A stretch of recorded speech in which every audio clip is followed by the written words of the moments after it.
guys, welcome to another Teach LA Python video. My name is Seongbin and I'm a first year undeclared engineering student here at UCLA. In this video we're going to go over variables. So first I'll go over what a variable is, then explain the types of variables and how we can use them. After we've gone over that, we will do some practice problems to solidify our knowledge. Alright, so as we went over in our previous videos, our computers can do 4 different things. It can take in input, it can store it, process it, and then produce output. In this video, we're going to focus on storage and processing. So basically, Python stores information in what we call variables. And Python can process these variables to do many different things. So what are variables? Well, I told you earlier that variables store information. You can think of storing information in variables like putting objects into empty boxes. So variables are basically boxes that store pieces of information. If you look on the screen, there are 5 different boxes that store 5 different pieces of information, from integers, floats, to strings. Now, we have a problem here because all the boxes look the same, and once we store the information inside these boxes and seal them up, we won't have any way to identify which piece of information is in which box. Therefore, we need to name our boxes some way. But when we're naming our boxes, there are a few rules we need to follow.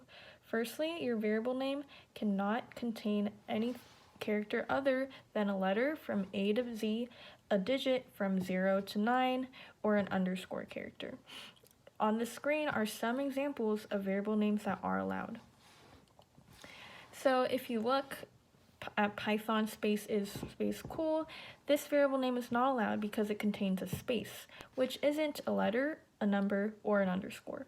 You may ask, why is 1x not allowed? It has a number and a letter, so it should be allowed. The problem is, your variable name can also not start with the number. Last thing that you must keep in mind is that Python is case sensitive. This means that all the A's on the screen are all different variables. So capital A and lowercase a mean different things to the Python compiler. Alright, so I just pulled up the Teach LA editor, so if you want to follow along, feel free to do so. So the first type of variable I'm going to go over are integer variables, and like the name, integer variables store integer data types. Now in Python, the way we store information into variables is by using an equal sign. So let's say we want to store the number 3 into a variable named x. What we do is say x equals 3. What this command does is store the number 3 into the variable called x. In general, whatever is on the right of the equal sign is stored into whatever is on the left of the equal sign. So if we print out x from here, we should get the 3. I'll show you something else we can do. We can do something like this. What? But they're not equal. Yeah, because the equal sign in Python isn't necessarily an equal sign in, let's say, math. The equal sign here, as I said, is an assignment statement. So it assigns whatever is on the right of the equal sign to whatever is on the left of the equal sign. So in this case, on line 10, the x equals x plus 3 assigns whatever x plus 3 was into x. It replaces whatever was in x with x plus 3. So x plus 3, since x is 10, becomes 13, and that is stored into x. The next type of variable I'll go over are float variables. Float variables store float data types. They are exactly the same as integer variables. We can do exactly the same things that we have done to the integer variables earlier, except for they just store float data types. Instead of integers, they store floats. Everything else is the same. So if we set x, if we assign the value 2.3 into x, x becomes a float variable because 2.3 is a float. And just to check, make sure this works, if we print x, we get 2.3. So if you look on the screen, I have 3 variables.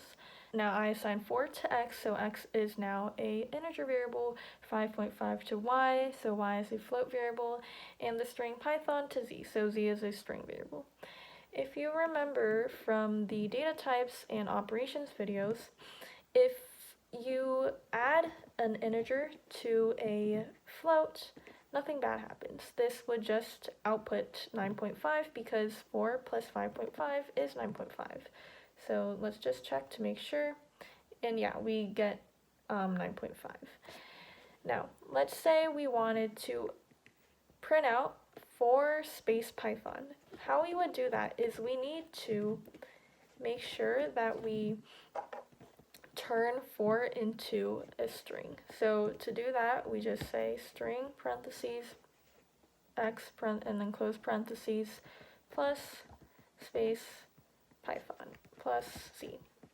This would print out 4 space Python. So now that we've gone over how to use variables in Python, you might ask why we even need to use them in the first place, because they honestly feel like quite a bit of work. So let's say I wrote a program that took in my input as an age, and I stored it in a variable, my age. Since I'm 17, I would say my age is 17.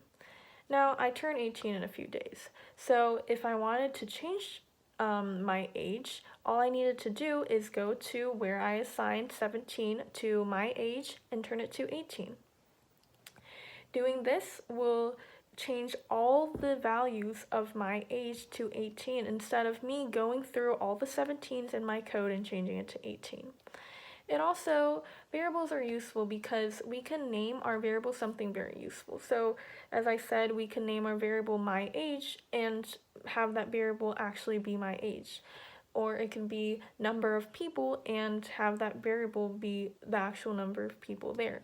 So variable names can tell you what value is being stored in the variable, which would help programmers communicate with each other and make the code more readable. So as I promised, we'll do a few problems. The first problem is a taqueria problem. You are the owner of a local taqueria and you're trying to create a menu. Pause the video here and see if you can do this problem on your own. This problem is pretty straightforward. You just set the variable called bean equal to 2, set the variable called cheese equal to 3, and set the variable called burrito equal to the sum of bean and cheese. So the second problem is an extension on the taqueria problem. You want to create a chicken variable and set it equal to 6.25 divided by 2. Pause the video here and see if you can do that right now. So all you need to do is just write chicken equals 6.25 divided by 2. You don't need to get confused about setting variables equal to expressions because that is totally allowed in Python and Python will compute it for you. This is part 3 of the taqueria problem. Now you've decided to add a taco to the menu. So try pausing the video and attempt this on your own.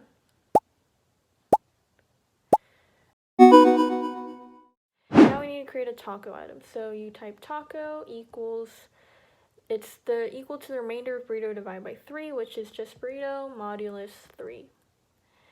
Now we need to create a mini taco item and set it equal to the bean to the third power. Bean to the third power is just bean star 3. Now we're going to try printing the following statements on the screen in our Python editor. So pause the video right now and see if you guys can print these statements. And you guys need to remember that if we're adding integers to strings to print them out, we must turn the integer into a string first. Alright, so I will assume that you guys have finished. The answer is on this slide. So pause the video here, check your answer, and see if your output equals the one on the screen. The next problem is a string problem. And in this problem, you want to print out hi name, you are age years old. Except for, instead of name and age, these should be variables that store your actual name and age. Try pausing the video and do this on your own. So since my name is Seongbin, I'm going to set name equal to quote Seongbin. Remember, strings go in between quotes. And I'm going to set my age to 17, and age is now an integer variable. Now if I want to print it, remember I can't add integers to strings.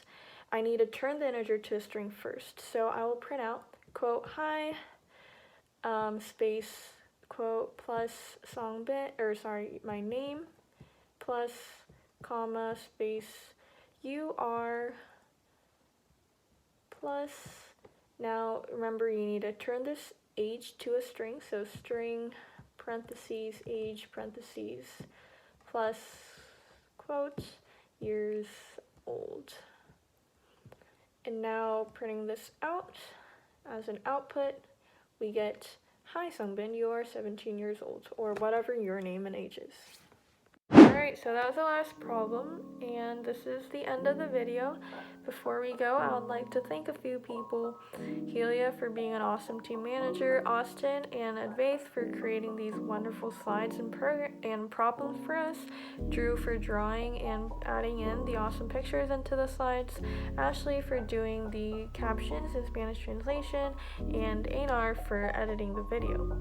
Last but not least, I would like to thank you for sticking with me through all of this conceptual computer science stuff. You guys did great. So without further ado, I hope I see you in the next video, and happy coding!